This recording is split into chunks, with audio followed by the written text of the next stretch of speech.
মাধ্যমিক 2025 যে সকল পরীক্ষার্থী রয়েছ তাদের একটি গুরুত্বপূর্ণ কবিতা রয়েছে অসুখী একজন। এটির কবি হচ্ছেন চিলিয়ান কবি পাবলো নেরুদা। এই কবিতাটি তর্জমা করেছেন নবারুণ ভট্টাচার্য। আজকে তোমাদের সামনে কবিগুরু শিক্ষাঙ্গন চ্যানেলের পক্ষ থেকে এই কবিতাটি পুঙ্খানুপুঙ্খভাবে আলোচনা করা হবে। আমি তাকে ছেড়ে দিলাম, অপেক্ষায় দাঁড় করিয়ে রেখে দরজায় আমি চলে গেলাম দূরে দূরে। অর্থাৎ এইখানে আমি বলতে এখানে আমরা কথক বলবো, যে কথক তাকে বলতে তার প্রিয়তমা অর্থাৎ প্রিয়তম যে প্রিয়তমা রয়েছে সেই প্রিয়তমাকে বলছেন। আর এইখানে আরেকটি অর্থে তার দেশমাতৃকাকেও বলছেন, যে আমি তাকে ছেড়ে দিলাম অর্থাৎ আমি দেশমাতৃকা বা প্রিয়তমাকে ত্যাগ করে অনেক অনেক দূরে চলে গেলাম। আর তাকে কোথায় দাঁড় করিয়ে রেখে গেলাম? আমি তাকে অর্থাৎ প্রিয়তমাকে অপেক্ষায় দাঁড় করিয়ে রেখে গেলাম দরজায়। এখানে কবি বা কথক তিনি কি করলেন? তিনি প্রিয়তমাকে অপেক্ষায় দাঁড় করিয়ে রেখে চলে গেলেন বহু দূরে অর্থাৎ যুদ্ধের কাজে তিনি বহু দূরে চলে গেলেন। তারপরে দেখো বলছে, সে জানতো না আমি আর কখনো ফিরে আসবো না। অর্থাৎ সে বলতে কথকের প্রিয়তমা জানতো না যে কথক আর কখনো ফিরে আসবেন না। একটা কুকুর চলে গেল, হেঁটে গেল গির্জার এক নান, একটা সপ্তাহ আর একটা বছর কেটে গেল। যেহেতু কবি কাজের জন্য বাইরে রয়েছেন, যুদ্ধের প্রয়োজনে বাইরে রয়েছেন, সৈনিক দলে যোগ দিয়েছেন, তাই এখানে তার বাড়িটা যেন নির্জন হয়ে গেল। এবং একটা কথক চলে যাওয়ার পর তা একটা কুকুর হেঁটে গেল সেখান থেকে, আর সেখান থেকে একটা গির্জার নান সেও হেঁটে গেল। একটার পর একটা সপ্তাহ, একটার পর একটা বছর সব কিছু কেটে গেল, কিন্তু প্রিয়তমা সেই অপেক্ষায় দাঁড় করিয়ে রেখে দাঁড়িয়ে রয়েছে এবং কথক আর কখনোই ফিরে আসেননি। বৃষ্টিতে ধুয়ে দিল আমার পায়ের দাগ, ঘাস জন্মালো রাস্তায়।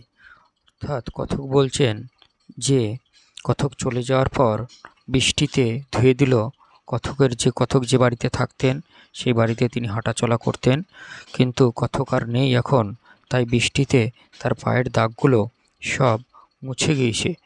ঘাস জন্মালো রাস্তায়। দেখবে আমরা যেখানে হাঁটাচলা করি সেইখানে কিন্তু ঘাস জন্মাতে পারে না, অর্থাৎ যে রাস্তা থেকে হাঁটাচলা আমরা করব না সেখানে কিন্তু ঘাস জন্মায়। তাই এখানে কথকের শূন্যতাকেই বোঝানো হয়েছে। আট একটার পর একটা পাথরের মতো, এখানে আর হবে, আর একটার পর একটা পাথরের মতো পরপর পাথরের মতো বছরগুলো নেমে এলো মাথার উপর। অর্থাৎ কথক যখন বিদেশে রয়েছেন তখন পাথরের মতো একটার পর একটা বছর অর্থাৎ বছরগুলো মাথার উপরে নেমে এলো। অর্থাৎ কথকের মাথার উপর বা কবির যে প্রিয়তমা রয়েছে তার মাথার উপর একটার পর একটা বছর নেমে এলো। বলছে তারপর যুদ্ধে এলো। অর্থাৎ তারপর বলতে কবি যখন চলে গেলেন যুদ্ধের কাজে, তারপর সমস্ত ভয়াবহতা দেখা দিল। তারপর যুদ্ধে এলো রক্তের এক আগ্নেয় পাহাড়ের মতো। অর্থাৎ যুদ্ধ কীভাবে এসেছিল?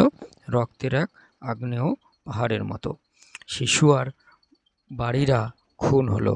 অর্থাৎ যত শিশু, ছোট যারা নিষ্পাপ শিশু ছিল তারা খুন হলো, বাড়িরা খুন হলো, সমস্ত কিছু ধ্বংস হয়ে গেল। সেটাই কিন্তু বলছে সেই মেয়েটির মৃত্যু হলো না। সেই মেয়েটি বলতে এখানে কথকের যে প্রিয়তমা অর্থাৎ দেশমাতৃকা তার কিন্তু কখনো মৃত্যু হলো না। অর্থাৎ এখানে বলা হচ্ছে যে চিরন্তন যে ভালোবাসা, সেই ভালোবাসার কিন্তু কখনো মৃত্যু হয় না। সেই কথাটাই কিন্তু তোমাদের এখানে কবি উপস্থাপন করেছেন। সমস্ত সমতলে ধরে গেল আগুন, শান্ত হলুদ দেবতারা যারা হাজার বছর ধরে ডুবেছিল ধ্যানে। বলছে সমস্ত সমতল অর্থাৎ যুদ্ধ যখন আসে, যুদ্ধের একটা ভয়াবহতা রয়েছে, সেই যুদ্ধ যখন আসে তখন সেই যুদ্ধের যুদ্ধের জন্য সমস্ত ভূমি, সমস্ত বসতবাড়ি সব কিছু ছারখার হয়ে যায়। তাই বলছে সমস্ত সমতলে ধরে গেল আগুন। শান্ত হলুদ দেবতারা, অর্থাৎ এখানে দেবতাদের শান্ত হলুদ বলা হয়েছে কারণ তারা পাষাণ বেদিতে রয়েছেন। তাই বলছে শান্ত হলুদ দেবতারা, যারা হাজার বছর ধরে ডুবেছিল ধ্যানে, অর্থাৎ এইসব দেবতারা যারা হাজার বছর ধরে ধ্যানে ডুবেছিল, উল্টে পড়ল মন্দির থেকে টুকরো টুকরো হয়ে। তারা আর স্বপ্ন দেখতে পারল না, অর্থাৎ এইসব মূর্তিগুলো সব মন্দির থেকে যুদ্ধের গ্রাসে যেন ভেঙে ভেঙে পড়তে শুরু করলো। তারা আর স্বপ্ন দেখতে পারল না। অর্থাৎ এখানে শান্ত হলুদ দেবতারা যারা যারা শান্তিপ্রিয় ছিলেন তারা কিন্তু আর কি করতে পারল না, তারা কিন্তু আর সেই তোমার হচ্ছে গিয়ে স্বপ্ন দেখতে পারল না। সেই মিষ্টি বাড়ি, সেই বারান্দা যেখানে আমি ঝুলন্ত বিছানায় ঘুমিয়েছিলাম, এইবার কবি এখানে স্মৃতিচারণ করছেন যে কবির সেই মিষ্টি বাড়ি, অর্থাৎ তার প্রিয় ভালোবাসার বাড়ি, সেই বারান্দা যেখানে আমি ঝুলন্ত বিছানায় শুয়েছিলাম, ঘুমিয়েছিলাম। অর্থাৎ কবি, অর্থাৎ কথক যেখানে ঝুলন্ত বিছানায় শুয়েছিলেন, কবি এটা স্মৃতিচারণ করছেন। বলছে গোলাপি গাছ, ছড়ানো করতলের মতো পাতা, চিবনি, প্রাচীন জল তরঙ্গ সব চূর্ণ হয়ে গেল, জ্বলে গেল আগুনে।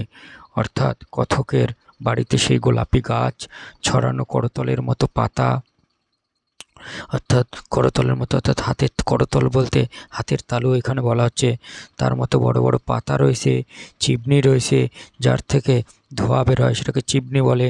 প্রাচীন জল তরঙ্গ রয়েছে, অর্থাৎ পুরাতন, প্রাচীন মানে এখানে পুরাতন। আর জল ভরা যে, অর্থাৎ যার মধ্যে জল দেওয়ার পরে একটা সুর তোলা যায়, আঘাত করলে সুর তোলা যায়, সেই জল তরঙ্গ, মানে বাদ্যযন্ত্রের কথা বলছে, সব চূর্ণ হয়ে গেল, জ্বলে গেল আগুনে। এটা সব চূর্ণ হলো কিসে? সব চূর্ণ হলো এই যুদ্ধ বা ধ্বংসের জন্য। কবি সেটাই এখানে স্মৃতিচারণ করছেন।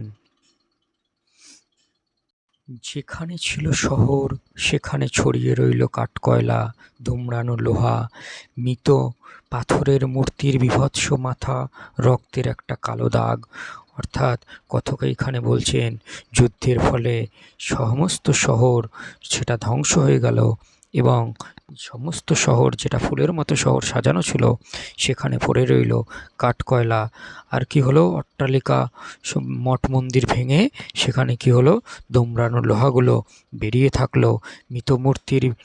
মৃত পাথরের মূর্তির বীভৎস মাথা, অর্থাৎ যে মূর্তিগুলো এতদিন মন্দিরে ছিল সেগুলো ভেঙে ভেঙে সেই মূর্তির মাথাগুলো যেন এদিক ওদিক লুটোপুটি খাচ্ছে। রক্তের একটা কালো দাগ, অর্থাৎ যখন দেখা যাচ্ছে যুদ্ধ হয়ে যায়, হানাহানি হয়, সংগ্রাম হয়, তখন কি হয়? রক্ত সেই জায়গায় শহরে রক্তের চিহ্ন পড়ে রয়েছে। কবি সেটাকেই বলছেন রক্তের একটা কালো দাগ। আর সেই মেয়েটি আমার অপেক্ষায়, অর্থাৎ এইখানে যে কথক রয়েছেন তার যে প্রিয়তমা, অর্থাৎ দেশমাতৃকা, তার কিন্তু মৃত্যু হলো না, অর্থাৎ সে হচ্ছে চিরন্তনের প্রতীক। তাই সেই মেয়েটি এখনও আমার অপেক্ষায়, অর্থাৎ সে এখনও কথকের অপেক্ষা করে যাচ্ছে যে কথক হয়তো কোনো দিন ফিরে আসবে। অর্থাৎ এটা দেশের প্রতি চিরন্তন ভালোবাসাকেই বোঝানো হয়েছে। যাই হোক, আজকে তোমাদের সমস্ত কবিতাটি এখানে আলোচনা করা হলো। যদি ভালো লাগে তাহলে পাশে থেকো, সাবস্ক্রাইব করো। ধন্যবাদ। আবার অন্য কোনো নতুন ভিডিও নিয়ে অন্য কোনো সময় দেখা হবে।